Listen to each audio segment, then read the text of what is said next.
सभी को नमस्कार। आपके लिए आज मैं लेके आया हूँ सेकेंडरी बोर्ड और रिट और सभी तरह के टीचर्स एग्ज़ाम, पटवारी, पुलिस जो भी भर्ती होती है उसके अंतर्गत महत्वपूर्ण टॉपिक है। आपके आरएस और यहाँ तक आईएएस तक का भी ये टॉपिक के अंदर बहुत ही महत्वपूर्ण योगदान है। भारत के अंदर मुग़ल काल, हमने सल्तनत काल पढ़ा था, अब हम पढ़ रहे हैं भारत में मुग़ल काल। तो मुग़ल काल की स्थापना मैंने आपको बताई थी कि जो पानीपत के प्रथम युद्ध के अंदर लोधी वंश का अंतिम शासक इब्राहिम लोधी और बाबर के मध्य युद्ध हुआ था, उसी युद्ध से भारत का इतिहास बदल गया, यानी सल्तनत काल एकदम समाप्त हो गया और मुग़ल काल आ गया। तो मुग़ल काल के अंतर्गत हम हर शासक के बारे में विस्तृत जानकारी आपको देंगे। तो आज मैं आपके लिए लाया हूँ मुग़ल साम्राज्य, कब से 1526 से 1858 तक का। तो मुग़ल साम्राज्य के सबसे पहले संस्थापक के बारे में पढ़ेंगे। संस्थापक कौन था, क्या उसके माता पिता का नाम था, उसने किस प्रकार अपनी शासन सत्ता संभाली और उसने कौन कौन से युद्ध लड़े और किस प्रकार वो भारत विजेता बना था मुग़ल शासक के काल में। तो आइए पढ़ते हैं हम। सर्वप्रथम बाबर। तो बाबर 1494 से लेकर के 1530 तक भारत का शासक रहा। तो सबसे पहले बाबर के जीवन के बारे में पढ़ते हैं। बाबर का जन्म 14 फरवरी 1483 ईस्वी को, तारीख याद कर लो, 14 फरवरी 1483 ईस्वी को मुहावरा उन्नहर ट्रांस ऑक्शियन के अंदर आया हुआ है, जो फरगना रियासत के अंदर स्थित है। मुहावरा उन्नहर के अंदर फरगना रियासत में ट्रांस ऑक्शियाना के अंतर्गत ये एक फरगना रियासत है, वहाँ पर बाबर का जन्म हुआ था। प्रश्न बन सकता है बाबर का जन्म कौन सी रियासत में हुआ? फरगना रियासत के अंदर। बाबर का जन्म कब हुआ? 14 फरवरी 1483 ईस्वी को। बाबर के पिताजी का नाम उमर शेख मिर्जा, जो तैमूर का 5वां वंशज था, और माता का नाम कुलतुग निगार खां, चंगेज वंश की 14वीं पीढ़ी थी। इस प्रकार पिताजी उमर शेख मिर्जा तैमूर वंश से, माता कुलतुग निगार खानम चंगेज वंश से थी। इन्होंने द्वितीय जो थे किसे, तैमूर वंश के राजवंश की स्थापना की थी, जो तुर्की थे, चगताई वंश की स्थापना की थी, चगताई वंश की स्थापना। और बाबर ने जिस समय वो शासक बना उस समय अपनी उपाधि मिर्जा रखी थी। मिर्जा उपाधि से किसने शासन किया था भारत में? बाबर ने किया, ध्यान रखना आप। अब इसके बाद में जब इसके पिताजी की मृत्यु हो गई, यानी उमर शेख मिर्जा की, तो मात्र 11 वर्ष की आयु के अंतर्गत 1494 में फरगना के शासक बन गए और मिर्जा की उपाधि धारण की थी। शासक बनते ही इन्होंने मिर्जा की उपाधि धारण की थी। उसके बाद में वहाँ पर जो फरगना के शासक बने थे, आसपास चाचा भतीजों का कोई भी विद्रोह हुआ था, लेकिन उन विद्रोह को उन्होंने दमन कर दिया। फिर उन्होंने सबसे पहले भारत की तरफ इन्होंने 5 बार आक्रमण किया था, ध्यान रखना। 4 बार असफल रहे और 5वीं बार में पानीपत के युद्ध वाले जो थी युद्ध, वो उसमें वो सफल हो गए। तो अब एक एक के बारे में बताता हूँ। सबसे पहले 1504 में खैबर के मार्ग से कोहार को लूटा और काबुल पर विजय प्राप्त की थी। 1507 में जलालाबाद तक आए और पादशाह यानी बादशाह की उपाधि सबसे पहले बाबर ने ली थी। पादशाह यानी बादशाह, पादशाह या बादशाह, देखना, बादशाह की उपाधि सबसे पहले बाबर ने जलालाबाद में काबुल को जीतने के बाद की थी। 1519 में बाजौर पर पहली भारत विजय बेहरा और झेलम नदी तक इन्होंने अपना आक्रमण करके क्षेत्र जीत की थी। तो भारत ने पहला आक्रमण 1519 में बाजौर के अंदर किया था, ध्यान रखना, और भेरा को झेलम नदी तक उन्होंने अपना क्षेत्र जीत लिया था। फिर झेलम भेरा था वो हिंदवेद को सौंप करके वो वापस काबुल चले गए, लेकिन भारत के शासक थे, उन्होंने हिंदवेद को भगा दिया था। ये है, देखो, 5 बार भारत पर बाबर ने आक्रमण किया, 4 बार असफल आक्रमण थे और 5 सफल आक्रमण के ऊपर ही भारत का संस्थापक, मुगल साम्राज्य के भारत में संस्थापक बन गए थे। 1520 में पेशावर अभियान और सियालकोट जीता था। आएगा परीक्षा में सवाल, पेशावर अभियान कौन से सन में? 1520 के अंदर। फिर देखो अब आगे कहानी बदलती है। जिस समय भारत के ऊपर लोधी वंश आता है, तो इब्राहिम लोधी के चाचा होते हैं कौन? दौलत खां लोधी, जो अपने पुत्र दिलावर खां को बाबर के पास भेजते हैं। क्यों? कि इब्राहिम लोधी और दौलत खां लोधी के अनबन हो जाती है, पंजाब के सूबेदार होते हैं। तो उन्होंने सोचा कि बाबर को भारत के ऊपर बुला लिया जाए ताकि वो लोधी वंश को समाप्त कर सके। इब्राहिम लोधी को हराने के लिए, यानी घर का बेदी लंका ढाए वाली बात है कि इब्राहिम लोधी के चाचा जो दौलत खां लोधी पंजाब के सूबेदार थे, उन्होंने ही बाबर को भारत पर आक्रमण करने के लिए निमंत्रण भेजा था, ऐसा इतिहास में बताया जा रहा है। और उसने ये बात, बाबर ने अपनी जो बाबरनामा लिखी थी तुझो के बाबरी आत्मकथा, उसमें भी उसने बताया कि इब्राहिम लोधी के चाचा ने मुझे आमंत्रित किया था भारत पर आक्रमण करने के लिए। फिर उन्होंने लाहौर और दीपालपुर जीते थे और उन्होंने अपनी जो थी, उन्होंने बताया बंगाल, बिहार के शासक थे और उन्होंने एक दक्षिण भारत के अपनी राजा थे कृष्णदेव राय, विजयनगर के राजा कृष्णदेव राय का वर्णन बाबर ने अपने बाबरनामा में विस्तृत वर्णन बताया था कि कृष्णदेव राजा थे। उन्होंने अपनी तुजुके बाबरी बाबरनामा को तुर्की भाषा में लिखा था। आ सकता प्रश्न में बाबर ने कौन सी भाषा में लिखी अपनी आत्मकथा? तुर्की भाषा में बाबरनामा कहते हैं। और तुजुके बाबरी, इस बाबरनामा को फारसी के अंदर, ध्यान रखना, अब्दुल रहीम खान खाना ने इस बाबरनामा को फारसी के अंदर अनुवाद किया था। अब मैं बताना चाहता हूँ, इसके 4 पुत्र थे बाबर जी के, हुमायूं, कामरान, अस्करी और हिंदाल, 4 पुत्र थे। इसके शासनकाल में रसीदी तारीखी यानी तारीख रसीदी पुस्तक का नाम है तारीख रसीदी, मिर्जा हैदर ने लिखी थी। और उस्ताद अली इसके शासनकाल में बहुत ही, उस्ताद अली और मुस्तफ़ा दोनों तुर्क थे और दोनों ही तोप खाने के माहिर थे, यानी तोपची दोनों। प्रश्न आ सकता है, बाबर के 2 तोपचियों के नाम लिखिए, उस्ताद अली और मुस्तफ़ा, तुर्क थे दोनों और शानदार तोपबाजी करते थे।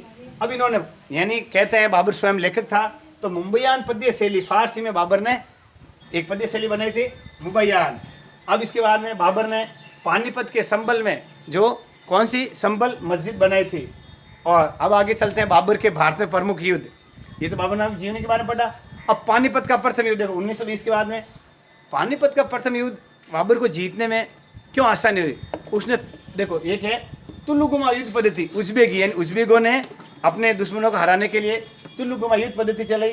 तुल्लुगुमा युद्ध क्या होती है? एक तो बीच में और दाएं बाएं से आक्रमण करना, यानी शत्रु को घेर करके, शत्रु को घेर लिया, दाएं और बाएं से जो आक्रमण किया जाता है उसे तुल्लुगुमा युद्ध पद्धति कहते हैं। उस्मानी तोप, अब तोप कैसे कि 2 बैलगाड़ियों के बीच में, 2 बैलगाड़ियों के बीच में एक तोप रखे, उससे कहते हैं उस्मानी रूमी विधि। आएगा बाबर की तोप से संबंधित तोप खाने की कौन सी विधि थी?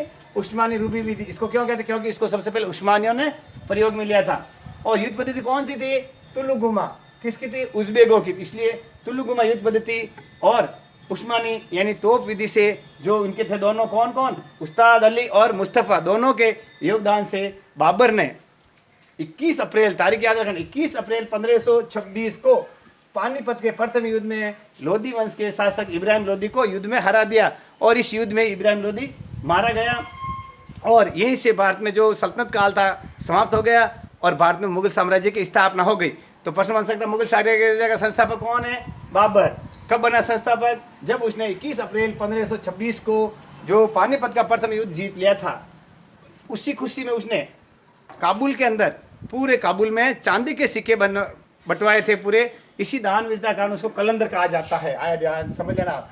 और इसके बाद में इसने जो पानीपत जीता उसके साथ साथ दिल्ली और आगरा को भी विजित कर लिया। अब दूसरा युद्ध, महत्वपूर्ण युद्ध, ये युद्ध भी भारत का इतिहास बदल सकता था लेकिन नहीं बदल पाया। खानवा का युद्ध। राणा सांगा जो मेवाड़ के शासक थे, राणा सांगा व बाबर के मध्य खानवा गांव जो आगरा से 40 किलोमीटर दूर है, वहां पर 16 मार्च 1527, तारीख याद रखना, 16 मार्च 1527 को बाबर और राणा सांगा के बीच में बहुत सारा युद्ध हुआ, खतरनाक युद्ध हुआ। इसने बाबर ने जिहाद, जो अपने धर्म युद्ध के नाम से इसको जाना जाता है, जिहाद का नारा दिया। और इसने कहा कि जो हिंदुस्तान के जो राजपूत शासक है उसके वो मेरे बाल के बराबर भी नहीं है, एक एक सिपाही शासक मेरे बाल के बराबर नहीं है। इसने जिहाद का नारा दिया और पूरे जो सैनिक थे उन्होंने इसका साथ दिया, तो जिहाद घोषित करके इसको युद्ध को जीता था इसने। इस युद्ध के अंदर हसन का मेवाती, महमूद लोधी और मेदिनी राय राणा सांगा की तरफ से लड़े, लेकिन इस युद्ध में बाबर की विजय हुई और इसने गाजी की उपाधि धारण की। प्रश्न आ सकता है, जिहाद का नारा किस युद्ध में दिया गया? खानवा के युद्ध में। खानवा का युद्ध किसके बीच हुआ? राणा सांगा और बाबर के बीच। कौन सी तारीख को हुआ? 16 मार्च 1527 को। इस युद्ध में बाबर ने कौन सी उपाधि प्राप्त की? गाजी की उपाधि।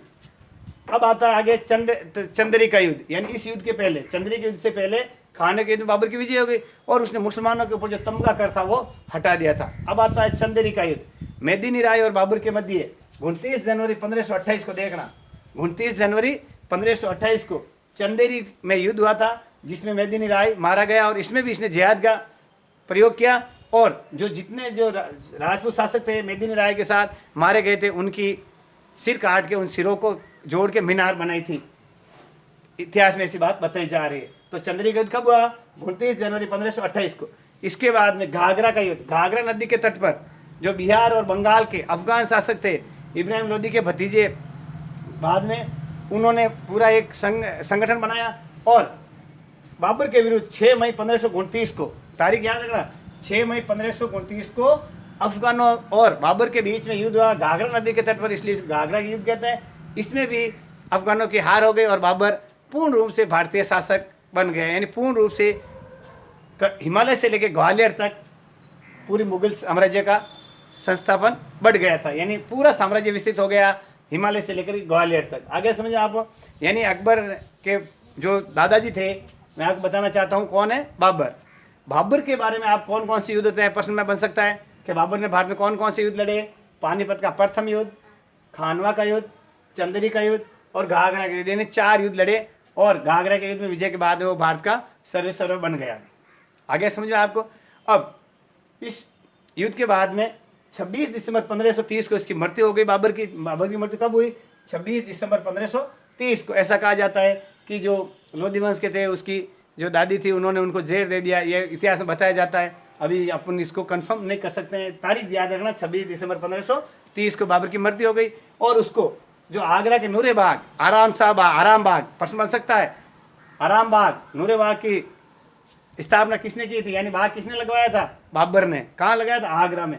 तो उसकी मृत्यु के बाद उसको वहाँ दफनाया गया, लेकिन उसने बाबरनामा में अपनी अंतिम इच्छा रखी कि मुझे वापस मेरे काबुल में ले जाया जाए। तो यहाँ पहले इसको आगरा के नूरे बाग, आराम बाग में दफनाया गया था, लेकिन फिर इसको काबुल अफगानिस्तान में ले जा करके वहाँ दफनाया गया। इस प्रकार मैं आपको बताना चाहता हूँ कि 26 दिसंबर 1530 को जब मृत्यु हुई, इसने अपने बेटे हुमायूं को भारत का मुगल वंश का उत्तराधिकारी बनाया गया था। अब मैं आपको वापस बताना चाहता हूँ इस टॉपिक से संबंधित, बाबर से संबंधित प्रश्न बन सकता है, बाबर का जन्म कब हुआ, बाबर के माता पिता कौन थे, और महत्वपूर्ण बाबर के कितने पुत्र थे, बाबर की पुस्तक कौन सी भाषा में लिखी गई थी, और बाबर पानीपत के प्रथम युद्ध के क्या कारण थे। प्रश्न बन सकता है पानीपत के प्रथम युद्ध के कारण और परिणाम। तो प्रथम युद्ध के क्या कारण थे कि बाबर का महत्वाकांक्षी होना, इब्राहिम लोदी के चाचा कौन थे, दौलत खां लोदी द्वारा विश्वासघात करना है इब्राहिम लोदी के साथ, और बाबर की बात इब्राहिम लोदी द्वारा नहीं माना जाना, ये पानीपत का प्रथम युद्ध। और विजय के युद्ध के क्या परिणाम थे? इसमें लोधी वंश यानी सल्तनत काल समाप्त हो गया और भारत के ऊपर मुगल साम्राज्य स्थापित हो गया था। ये अब खानवा का युद्ध बहुत महत्वपूर्ण है, क्योंकि इसके अंदर जो क्षेत्रीय राजा थे, मेवाड़ के राजा, उनका जो वर्चस्व था, यानी राजपूत राजाओं का जो दूसरी शक्ति भारत के अंदर महत्वपूर्ण थी, उनका भी वर्चस्व समाप्त हो गया और एक छत्र राज मुगल साम्राज्य का हो गया। चंदेरी और घाघरा के युद्ध छोटे छोटे युद्ध थे। इस बारे में आपको महत्वपूर्ण प्रश्न बन सकता है, पानीपत के प्रथम युद्ध के कारण और परिणाम, खानवा के युद्ध के कारण और परिणाम, ये आपके बोर्ड में प्रश्न बन सकता है। तो प्यारे बच्चों, जिस किसी ने अभी तक ये सब्सक्राइब नहीं किया है, सब्सक्राइब जरूर करें और कमेंट बॉक्स में कमेंट जरूर दें। नमस्कार साथियों।